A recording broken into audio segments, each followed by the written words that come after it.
Hola, mi nombre es Dalu Lordey. Les doy la bienvenida a este espacio donde vamos a tratar un tema de sumo interés para todos. Y es que vamos a hablar sobre señales que dejamos pasar o que nos pasan desapercibidas hasta que lamentablemente se convierten en una emergencia psiquiátrica.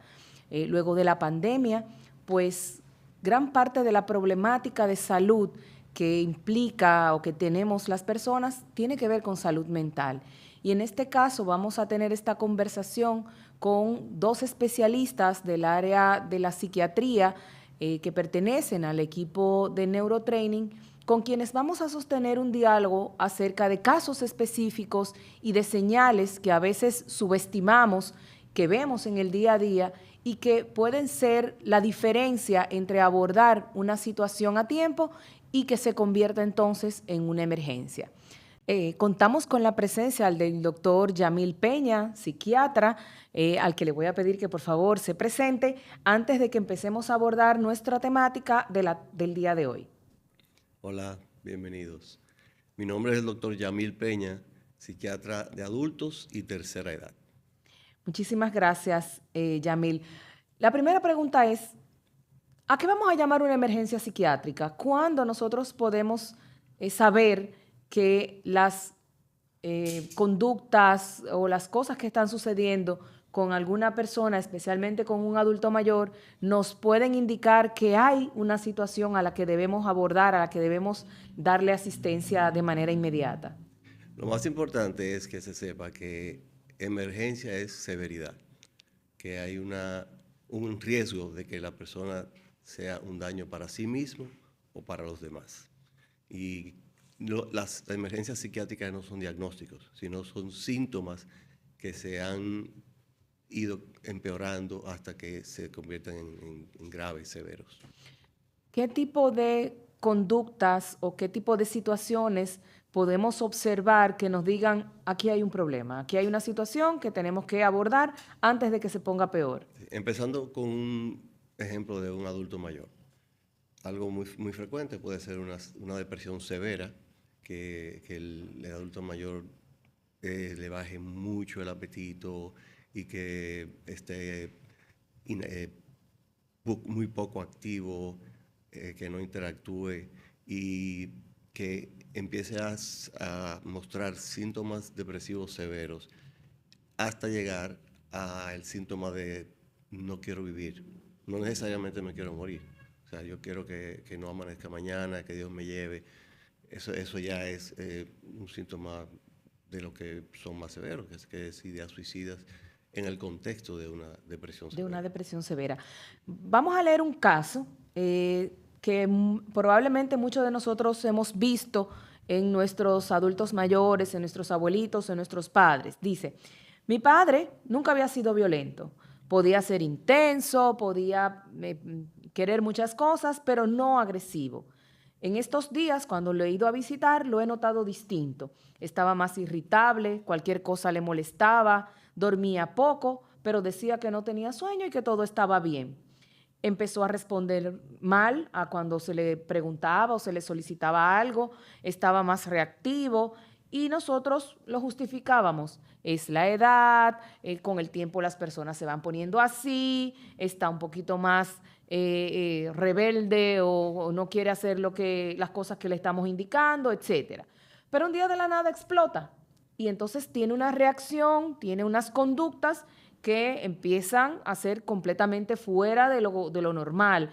Gritan, dicen cosas, se molestan con todo el que tienen en su entorno, se intentaba calmar, pero no respondía, no lograba calmarse, no escuchaba. Entonces, ¿con qué tanta frecuencia vemos ese tipo de conductas en la consulta con adultos mayores? Sí. El, el término síntomas neuropsiquiátricos, que en este caso, que lo más frecuente es la demencia, que es una condición muy frecuente. Entonces, lo más importante son la agitación.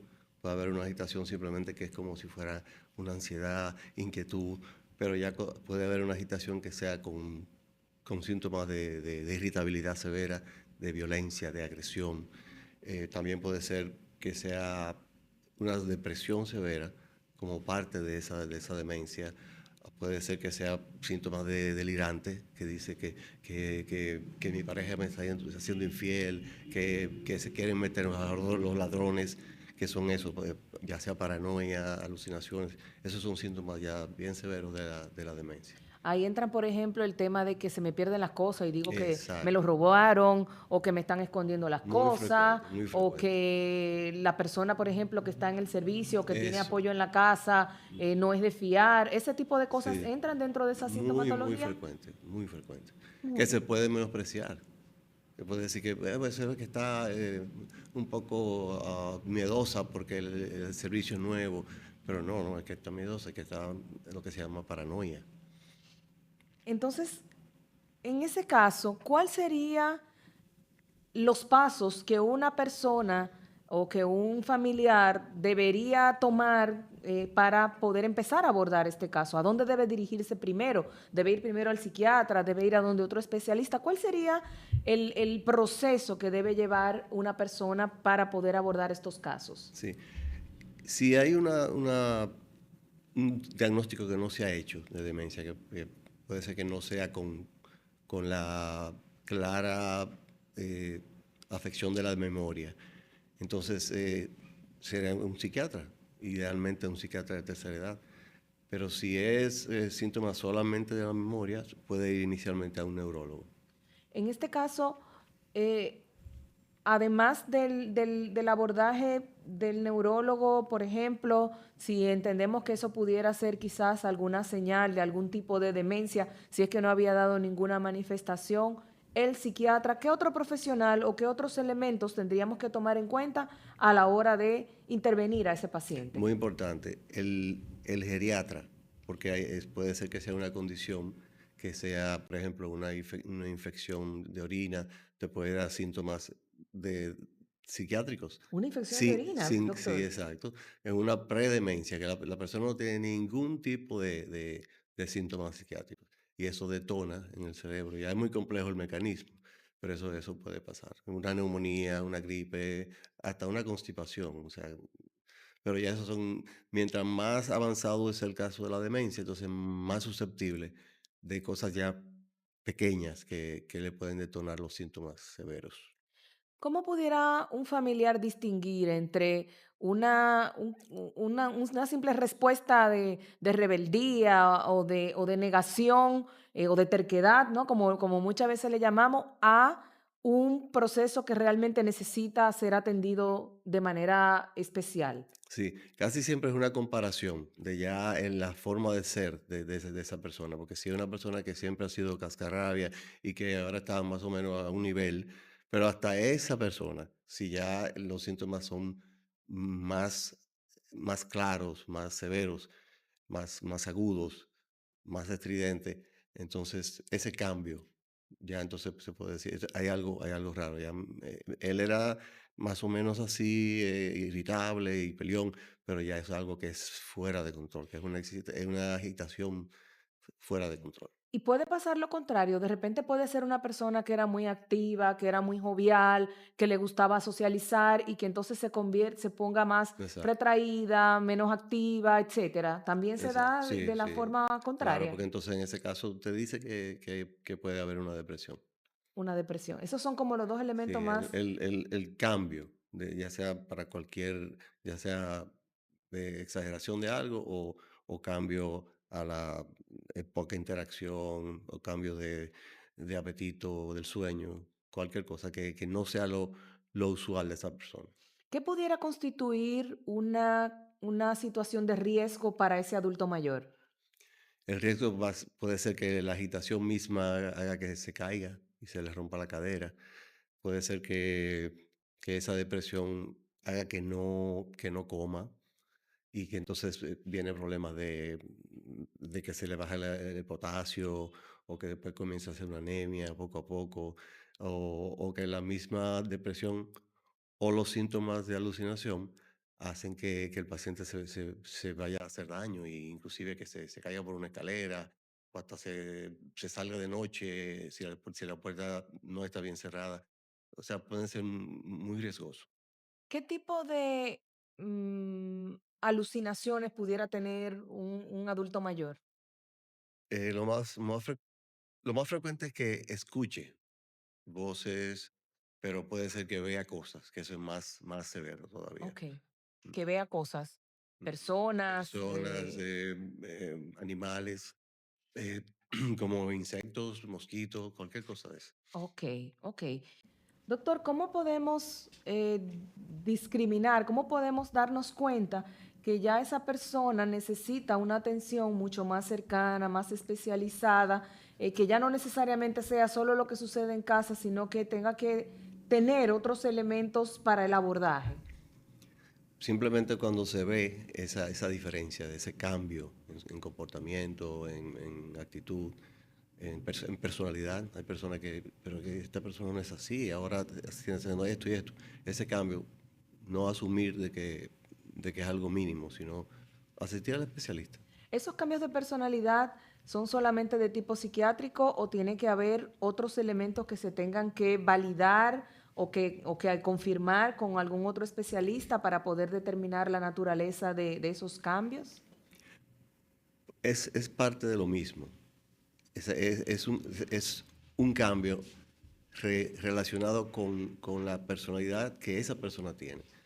Si es si una persona tranquila, pausada, ecuánime, que entonces cambie eso a lo contrario, lo opuesto, ya esa persona no es esa persona. ¿Pero es solamente de origen psiquiátrico a lo que me refiero? ¿O hay un componente neurológico que también influya? ¿Qué pasaría Hay que ahí? descartarlo, porque la neurología y la psiquiatría es lo mismo. Lo que pasa es que llega un momento que aborda síntomas diferentes, pero la psiquiatría realmente es neuropsiquiatría, no es algo psicológico o mental. Es neurología, pero con manifestaciones particulares. Ahí que menciona psicología, ¿qué pasaría en ese contexto? Por ejemplo, entendemos que el paciente tiene una condición psiquiátrica, pero que también hay algún tipo de demencia o de proceso demencial de base que se está desarrollando. Ahí entraría entonces también otros factores como la parte de neuropsicología, la rehabilitación. ¿Qué otros aspectos de ese abordaje multidisciplinario sería Sí. importante tener en cuenta en estos casos? Exacto, muy importante, porque ya sea que vaya al neurólogo o al psiquiatra, si es un caso que está iniciando, ese sería lo más importante, hacer una evaluación neuropsicológica que lo hacen los psicólogos. ¿Cómo le llaman las evaluaciones cognitivas y todo? Entonces, eso más los cambios en el comportamiento y en la personalidad que cambia a ser una que no es la que ha sido siempre. Este proceso, bueno, de repente nos damos cuenta que el paciente tiene una condición psiquiátrica, que viene una... ¿Cómo se aborda eso a nivel, entra la farmacología en ese aspecto, entra la parte de intervención terapéutica como tal? ¿Cómo se abordan esos casos a nivel ya de qué se hace con el paciente? Sí, eso tiene que ser paso a paso, en base a cómo se van confirmando los diagnósticos, o sea, por, a qué se deben, tal vez o cuáles síntomas. Entonces ya hay la intervención específica para ese síntoma. Muchísimas gracias, doctor. El tema del abordaje psiquiátrico y de la neuropsiquiatría vinculada a procesos con adultos mayores, ya sabemos que tenemos que observar que hay conductas que son necesarias no subestimar cuando vemos esos cambios en los pacientes y entender que siempre el profesional va a ser la persona indicada para darnos el diagnóstico y no nosotros pues empezar a diagnosticar que son cosas propias de la edad, que se ha puesto más cascarrabia y que siempre ha sido así.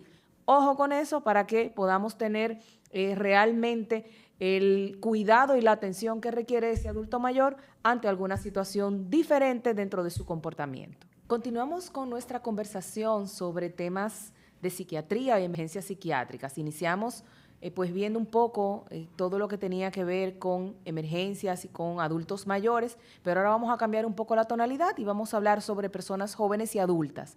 Y para eso pues tengo el honor de presentarles a nuestra querida doctora Mircia Pacheco. Bienvenida, doctora. Muchas gracias, Dalul. Hab- Gracias por la bienvenida. Háblenos un poquito de usted, doctora, ¿qué hace? ¿A qué se dedica? Yo soy médico psiquiatra, tengo maestría en terapia familiar y estructural y trabajo con parejas, también con adultos jóvenes y con familias a nivel general. Pero muy interesante. Qué bueno, porque hemos estado viendo casos y situaciones que pueden ocurrir en nuestra cotidianidad y que a veces por desconocimiento no reconocemos ciertas señales que pueden ocurrir en la dinámica familiar. Entonces le voy a leer un casito de cosas que podemos ver muy frecuentemente en cualquiera de nuestros hogares. Dice así: mi hermano siempre ha sido una persona bastante responsable, muy enfocado en su trabajo, pero hubo una temporada en la que empezó a hacer mucha presión, había entregas, reuniones y mucho estrés acumulado. Al principio lo vemos como normal, cansado, pero una persona que funcionaba y respondía. Luego empezó a dormir menos. Yo le decía que descansara, pero él insistía en que no lo necesitaba, que estaba bien así. Incluso decía que rendía mejor cuando dormía menos. A mí me llamó la atención, pero no pensé que fuera algo serio. Luego empezaron los comentarios raros. Me decía que en su trabajo le estaban hablando de él, que hacían comentarios a sus espaldas, que lo estaban observando más de la cuenta. Yo lo tomé como inseguridad o como parte del mismo estrés y le decía que no pensara tanto en eso. Pero fue escalando. Y un día, completamente serio, me dijo que lo estaban vigilando, que no era una percepción, que algo no estaba bien, que estaba pasando algo de verdad. Y eso pues ya no era estrés, ya era una idea exagerada. Y ahí fue cuando realmente me asusté al ver cómo estaba, lo que estaba pasando con mi hermano. Doctora, ¿qué ocurrió aquí? Lo que se puede destacar en este caso es un caso de inicio insidioso, o sea que se fueron sucediendo los síntomas, pero en las familias modernas sabemos que las personas se aíslan. Cada cual quizá hasta come en su habitación, todo el mundo está trabajando, llegan y no se observan. No obstante, es posible que pasara algún tiempo antes de que las personas de su entorno se dieran cuenta de que el estrés, que siendo el estrés algo normal de la vida diaria de todo el mundo, pues se maneja hasta un cierto grado. Luego, cuando pasa, se desborda del nivel que la persona puede tolerar, entra en lo que se llama diestrés. Y es entonces cuando el paciente aduce alteraciones del sueño. Ya el sueño es una función muy importante y vamos a ver que se altera casi siempre de primero en muchas patologías. Luego, pero entonces cuando el paciente en su contexto comienza a decir cosas que no van acorde, tales como al principio quizá le cogieron conmigo, me están mirando mucho, pero ya cuando las personas empiezan a decir que están en contra de ellos, que todo el mundo le ataca, es posible que el familiar entonces comience a darse cuenta de que este comportamiento no era lo normal y puede muy bien asesorarse de profesionales, acompañando al paciente a buscar ayuda profesional. Doctora, ¿hay señales tempranas que nos permitan identificar el posible inicio, por ejemplo, de una psicosis en este caso o en otro tipo de situaciones? Llámese psicosis a la ruptura con la realidad. Y entonces esta familiar se dio cuenta que ya cuando el paciente empezó a decir que lo persiguen, que lo atacan, que lo miran mal, eso rompe con lo que las personas alrededor de él, alrededor de su contexto, pueden ver como normal. Y es en ese momento el indicado para que las personas se acerquen a buscar ayuda, no que le diga al paciente que acuda por sí mismo, porque el paciente no se está dando cuenta. El que está psicótico no tiene una autoobservación, no tiene una introspección de que lo que le está sucediendo no es lo normal, porque él cree y no hay forma quizá de convencerlo de que esto no es así. ¿Cuándo entonces el estrés deja de ser normal y se convierte en algo clínico? ¿Y por qué muchas veces la persona no se da cuenta de que ha pasado esa frontera, de que ese límite ha sido cruzado? Cuando el estrés desborda la capacidad que tiene el paciente para manejarlo dentro de un contexto social, digamos, normal, aunque lo normal en psicopatología y lo patológico tiene una línea muy sutil, muy fina, donde se puede cruzar. Entonces, cuando el contexto se da cuenta de que lo que el paciente está diciendo es algo irrebatible con la realidad, que no es posible que todo el mundo le esté mirando, que no es posible que todo el mundo le quiera hacer daño verdaderamente. Entonces, el familiar, el contexto, ya sea dentro de casa, ya sea en el trabajo o hasta los vecinos pueden intuir, darse cuenta que el paciente ya está fuera de la normalidad de su contexto, y ahí es donde rompe con su esquema psíquico y se convierte en una psicosis. Importante saber que los pacientes psicóticos no perciben que están delirando o que están enfermos mentales, porque ellos creen verdaderamente en lo que te están diciendo, ellos creen verdaderamente que alguien les quiere hacer daño. Entonces, ¿qué hace un familiar, unos padres, una pareja, cuando se da cuenta que estas conductas están presentes? ¿Cuál sería la línea de acción para empezar a llevar, a dirigir a esa persona hacia un apoyo especializado o a lo que usted nos indique que se debe hacer? Es importantísimo que la familia no empiece a discutir con la persona, a rebatirle, a decirle que eso no es así, y tampoco que empiece a decirle que sí, que ellos ven que verdaderamente lo están persiguiendo, sino decirle, mire, estamos preocupados, quisiéramos acompañarte a buscar una opinión profesional en este caso. Excelente, doctora. Entonces, eso sería lo que no debería hacer el paciente, no debe enfrentarlo, no debe La familia contradecirlo. no debe enfrentar, no debe contradecir, ni tampoco afirmar que es así. Ok, excelente. Hay otra situación que hemos visto que también no sé si es por el tema de las redes y de la intercomunicación que tenemos, que es el tema precisamente de las personas que empiezan a tener situaciones que la llevan a suicidio, por ejemplo. Y aquí tengo otro caso que me interesaría comentar con usted. Dice así: mi hermana siempre ha sido fuerte, de esas personas que uno nunca imagina que pueden estar mal de verdad. Por eso, cuando empezó a estar más callada, no lo vi como algo grave. Pensé que estaba pasando algo, estrés, pero nada fuera de lo normal o que fuera grave. Seguía haciendo su rutina, pero ya no era la misma. Estaba más apagada, más distante, pero no decía nada. Un día empezó a regalar algunas cosas suyas que eran importantes. Yo le pregunté y me dijo que ya no las necesitaba. Lo dijo tan tranquila que no lo cuestioné. Pensé que era una etapa, que estaba soltando cosas, reorganizándose, hasta que encontramos una nota y ahí todo cambió. O sea, cuando existe el suicidio consumado, que fue lo que pasó en este caso, la familia, vuelvo al contexto familiar, las familias cada vez están más atomizadas. Muchas veces las personas viven solas, o si están dentro de casa, cada una tiene su área de ver la televisión, su área de comen en el cuarto, uno come en el sillón. Entonces las familias siempre les recomendamos, señores, siéntense aunque sea una vez a la semana en la mesa, obsérvense, mírense, hablen de lo que está pasando, y así usted se da cuenta que la persona está haciendo un cambio en su modo de pensar.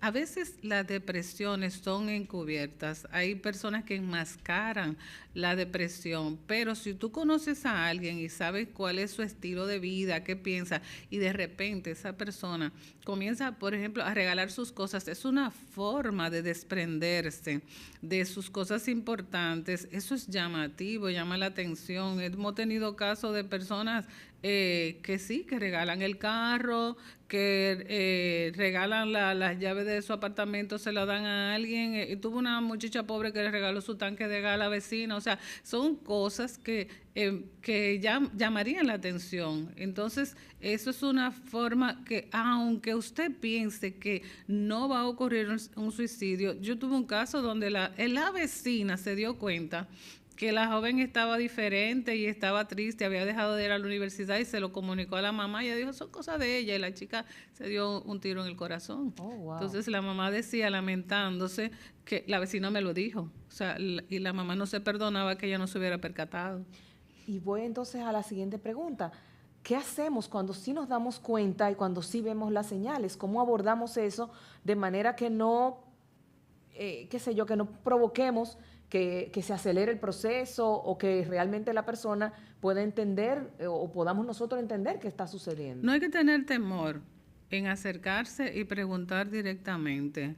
¿Qué te está pasando? Te veo diferente, estoy preocupada, vamos a hacer una cita, te vamos a acompañar. Es importante a las personas que entiendan que el paciente que está pasando por una situación de depresión, que sea enmascarada, tiene que ir acompañado de un familiar, porque también el familiar es en el único caso que se parece a pediatría, que el acompañante nos brinda, por ejemplo, cómo es la personalidad premórbida de esta persona que viene acompañada a la consulta de salud mental, porque muchas veces el paciente pues no te puede decir realmente cómo es. Ay, no, doctora, esa persona es muy alegre, muy dinámica y de repente se ha apagado.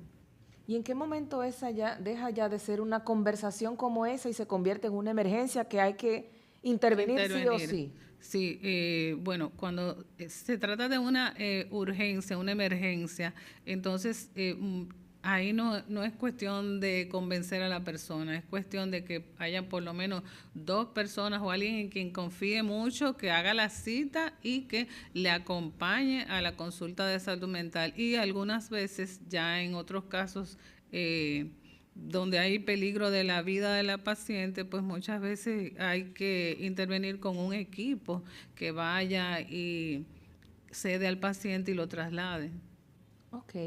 En ese caso, ¿cuáles serían, además de lo que usted mencionaba, de empezar a desprenderse de cosas, qué otras señales nos pueden levantar esa bandera roja de alerta para nosotros empezar a abordar a esa persona o a buscar ayuda? En nuestro país se dice mucho que perro que ladra no muerde. Y se acostumbra que cuando una persona verbaliza que no tiene deseos de vivir, que está pensando en quitarse la vida, pues la gente dice, lo que quiere es manipular y no nos vamos a dejar manipular. Pero en este caso no es así.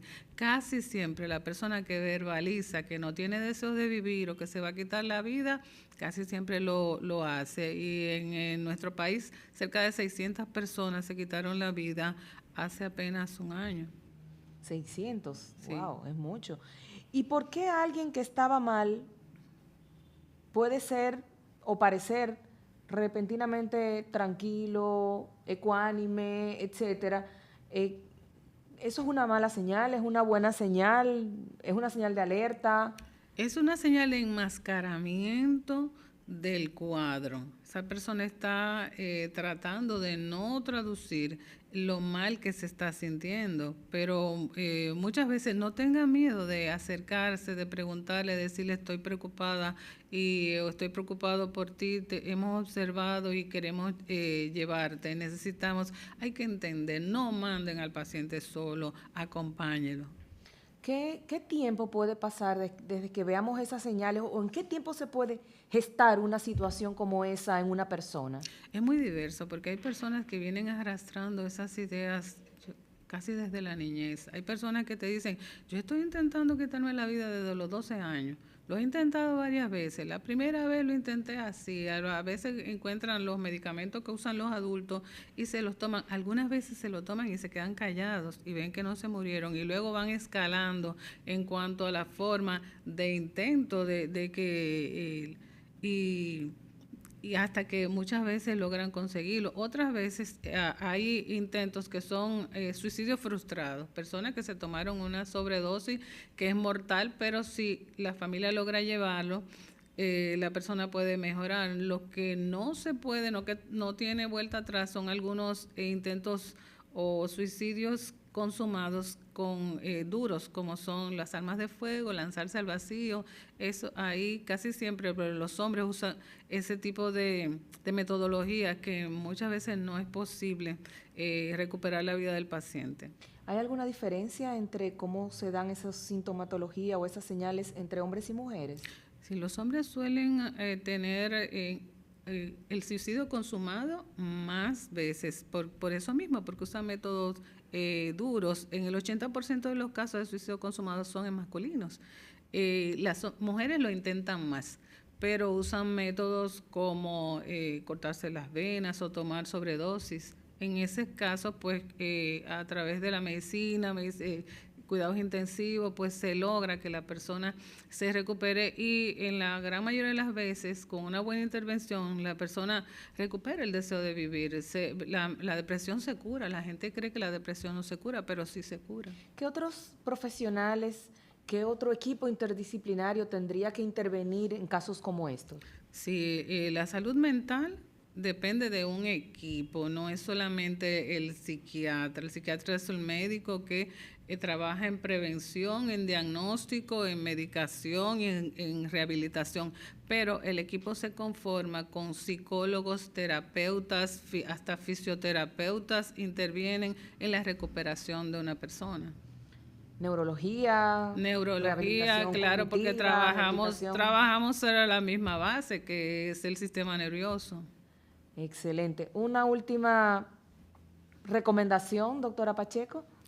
Bueno, una vez que el paciente fue diagnosticado y que el paciente está llevando su tratamiento, a las personas, por favor, no le digan al paciente que se va a hacer adicto, no le digan al paciente que abandone la medicación. Si usted tiene creencias espirituales, qué bueno, porque eso también ayuda, pero no le diga que solamente el Señor lo va a salvar, porque el Señor da los dones y los carismas y se los da a los médicos y a los farmacéuticos, a los farmacólogos, para que formulen esos medicamentos que van a ayudar a su paciente a sanarse. Muchísimas gracias, doctora Pacheco.